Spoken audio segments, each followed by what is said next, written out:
You're in a bubble. A lot of guys do FIFO not for the money. You know, they do it to escape.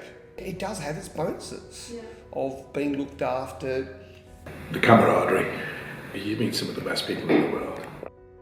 For me to be able to just fit into the routine of FIFO, I found that quite easy. I also found the breaks good. I was on an even time roster.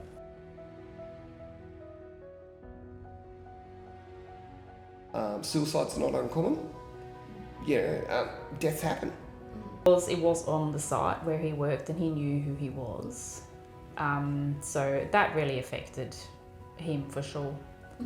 But yeah, definitely when that suicide happened, that was pretty bad for them.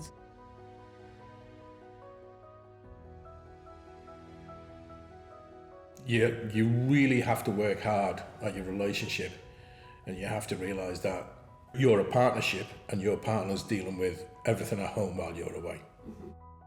I think he does feel on the outside. I do worry sometimes for him because he is alone a lot, and you can tell that he does probably feel that he comes home and, you know, it's a bit like, where do I fit in?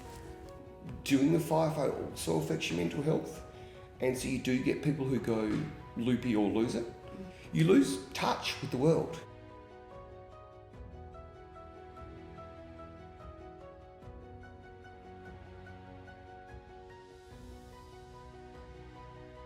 You just don't have that support network. You can't go home and talk to your partner, or you can get on the phone, but you're this lonely little man in a little box. Not many people miss the flight home, but quite a few no-shows the flight up. I remember one of the guys saying he went home and he didn't have a seat at the table because he said, well, my family is just so used to me not being there, you don't have a space in their life.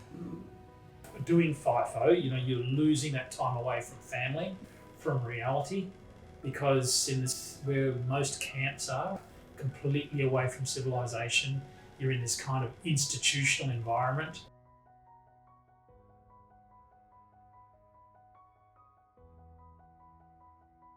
So the best bits about FIFO, I guess it's the actual time when my husband is at home.